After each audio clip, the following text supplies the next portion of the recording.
Greetings and welcome. I'm Rich Mayo, and this is Mach 1 Games.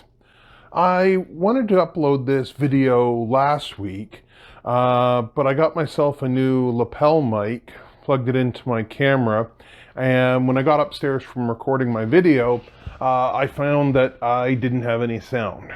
So it's taken me a week until I had an opportunity to record this again. So sorry that this week's video is coming out a little late. What I want to talk about is I want to talk about the concept of realism in tabletop role-playing games. So without further ado, I'm Rich Mayo, and this is Mach 1 Games.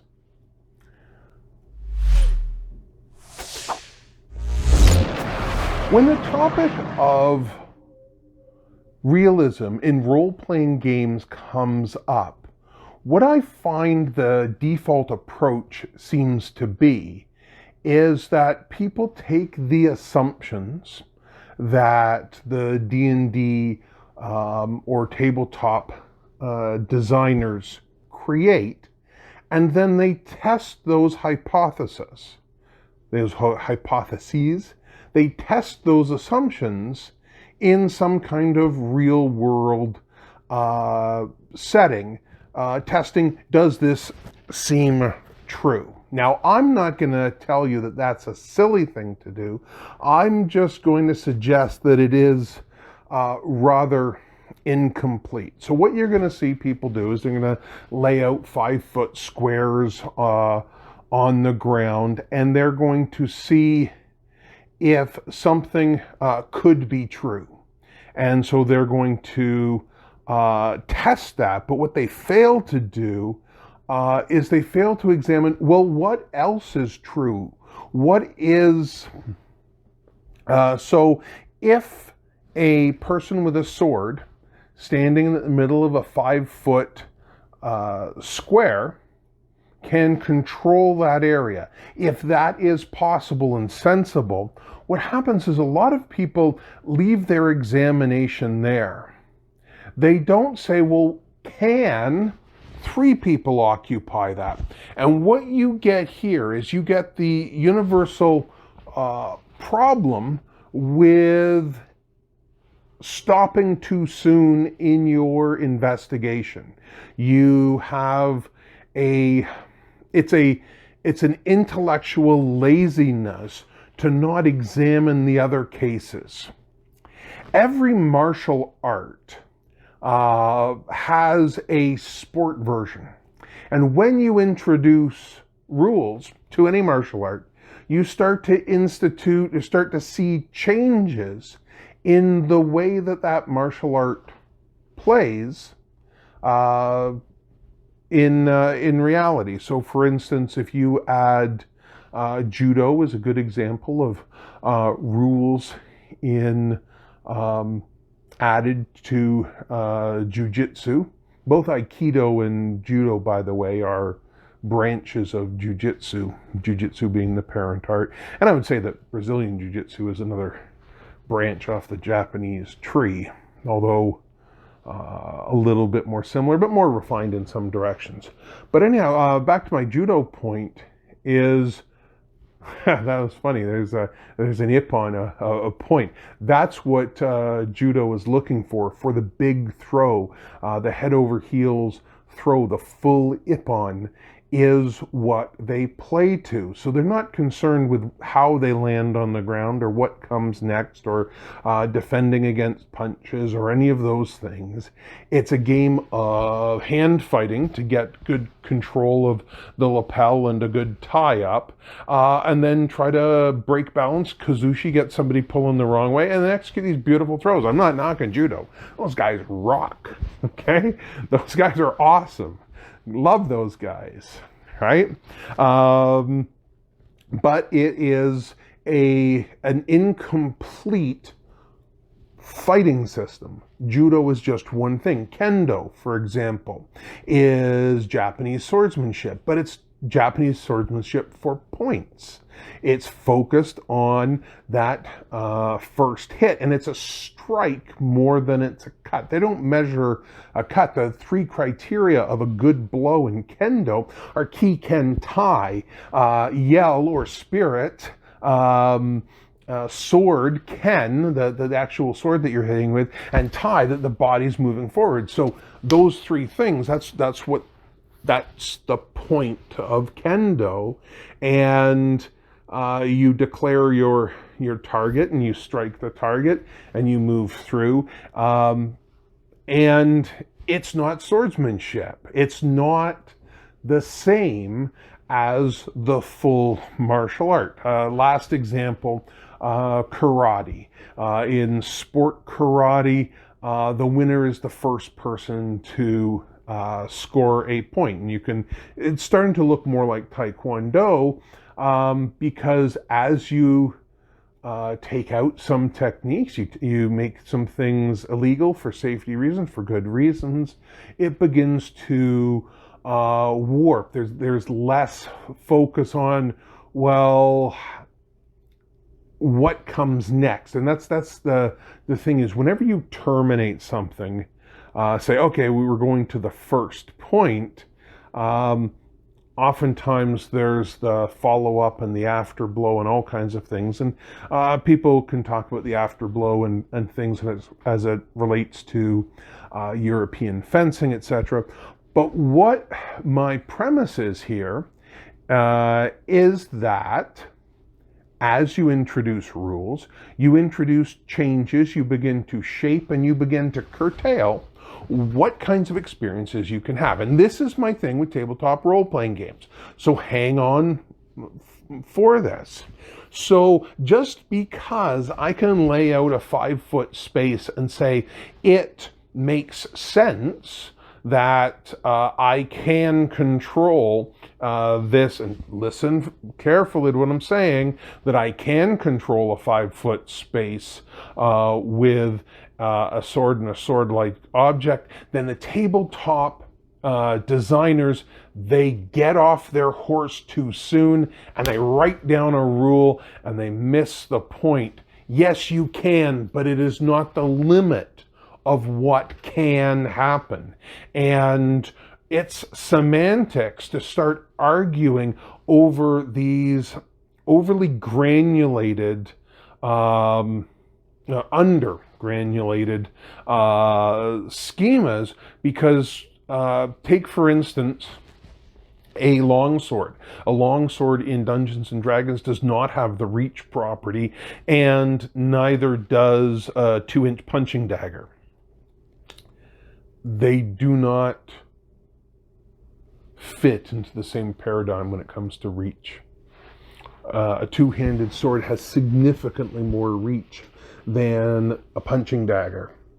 And a spear has a significantly less of an advantage over a sword when it comes to reach as the sword does over the dagger. So you see where I'm going. Just because it is true that a spear is longer than a sword doesn't mean that it is a good rule to say that there is a property of a weapon called reach. And then you lose the whole nuance of, well, who has the longer weapon, which is the reality, the underlying concept that sits underneath it is the longer weapon has an advantage. The longer weapon gets to do the thing that it does before the other person. And this is where we get to the gap. The gap is the concept of the setup distance between any two strikers or grapplers or anybody. There's a range through which you must negotiate. And if I have a weapon that's longer than yours, I have the first crack at negotiating that space. If we're equally spaced, then what we're going to do is we're going to set up outside of weapon range. And whether that's a fist or whether that's a foot, whatever the weapon is, the mechanism is, I'm going to set up outside that range, and then I'm going to have to bridge the gap. And martial arts is about bridging that gap, controlling that gap, and it's universal across the weapons arts and the unarmed arts, and even for jiu-jitsu and judo. It's the range. Remember when I talked about Kazushi and balance and hand fighting? Hand fighting is the negotiation of the last range of distance to control that tie-up, to see who's going to get the advantage in breaking the other person's balance. It's the last step. And then we go out to dirty boxing range, right? Where we've got hands and feet, and elbows and knees and insides of arms and shoulders and bumps and all those kinds of things. Each range has its own negotiation. You got your full boxing range, your long range, your kicking, then you've got your weapon ranges. And people don't realize how fast weapons are. Weapons are much faster than hands because they have an extra point of articulation. Go to a Dog Brothers stick fighting seminar and watch how fast those things move. Watch a sword master at work. You know, the speeds are just unbelievable. So what you need to understand is this gap. This is the unholy thing that you must come to terms with. Now, as we look at role-playing games, one of the things that we need to keep focused on is it's got to be a game, and it's got to be fast, and it's got to be fun. And the problem with a game like Dungeons and Dragons and other tabletop role-playing games is not that they make a simplification, it's they're making the wrong simplifications. We want to be faster, more simple than Dungeons and Dragons, yet more accurate. And that is 100% achievable. It's achieved. It's done. We are there. So it's an understanding that a 5-foot space can, yes, it can occupy 2 people very well and does a good job of making that a range that can be negotiated, but so too can 3 or 4 people crowd into that space. And then their zones of control will shrink, and they're going to be on one dimension, one axis that they're going to be able to negotiate people moving through. Right? If somebody only has one choice, if you read your Bruce Lee, right, all you do is you take away, sort of like Sherlock Holmes, you take away opportunity. Once I've eliminated other possibilities, the only thing you can reach me with is the attack that I am waiting for. And that's where the puppetry of good high-level fighting is.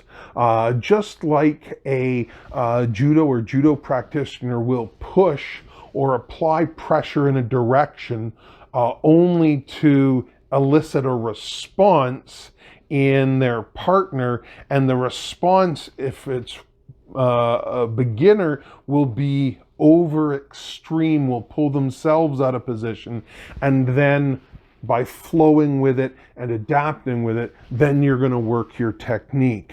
So too the striking arts use and insert techniques into that space, into that gap, in order to elicit a response, in order to train a response, in order to use a puppetry. Right? You can actually make somebody move their hand. How do you make somebody move your hand? You put your punch towards their hand. When they go to intercept your punch, you intercept their intercept. You move, you shift, you juke. That is what the essence of martial arts is. It's not like what you read in the novels and see on television, and those really god-awful martial arts videos that are just so prevalent, where somebody makes one technique and it's responded to by 15 techniques. That makes no sense. There's no understanding of tempo there. You are not 10 times faster than anybody. As an aside, you're going to be, it's an asymptote like we see everywhere else. You train and you train and you train and you train, and you're training for smaller and smaller gains in your speed. A good fighter has great tools, but it's distance and timing. Distance and timing, controlling, anticipating, and then leading. That's what the negotiation of a conflict is like. So, as it relates to tabletop role-playing games, we don't want to do the banal thing of setting up and saying, well, it could be true that a 5-foot space is absolutely ideal for combat, and then this can hit this and this can hit that.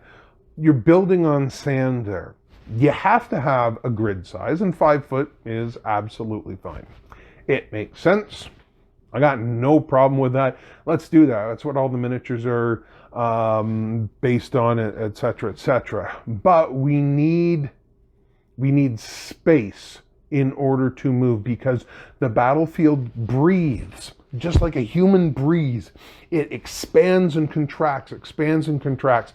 Now, imagine this concept. If I have a longer weapon than somebody else, I'm more likely to be the person withdrawing to keep my range advantage and force them to continually negotiate the gap.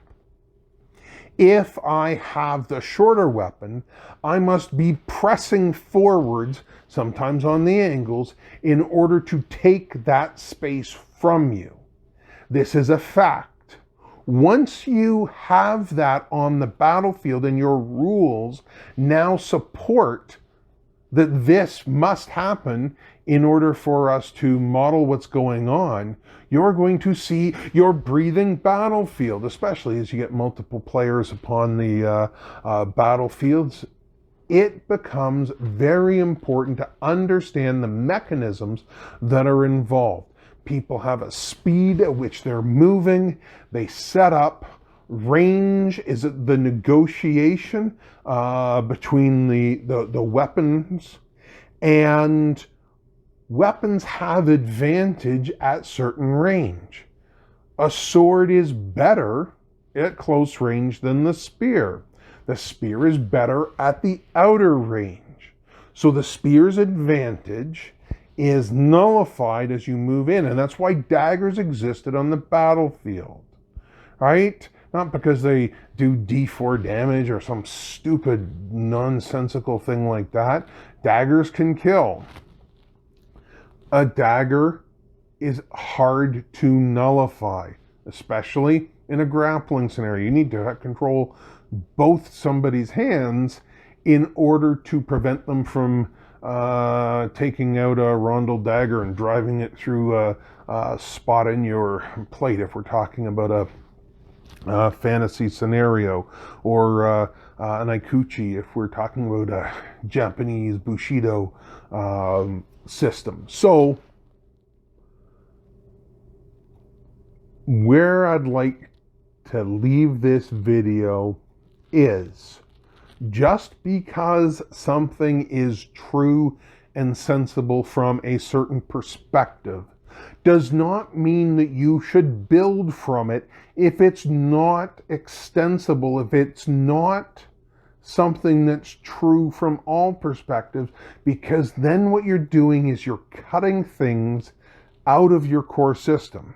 And the problem with that approach is that then you bolt these other things back on artificially into your system.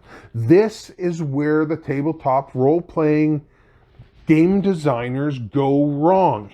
They don't get a system that works with the breathing, so they end up with a more complicated system because they have to introduce rules to make up for the limitations. They need to create a rule to stop you from taking advantage of your misunderstanding, your miscalcification of what's going on. And that's what an attack of opportunity is. An attack of opportunity in Dungeons and Dragons is clearly a rule to patch the problem with the indeterminate length round and the paralysis.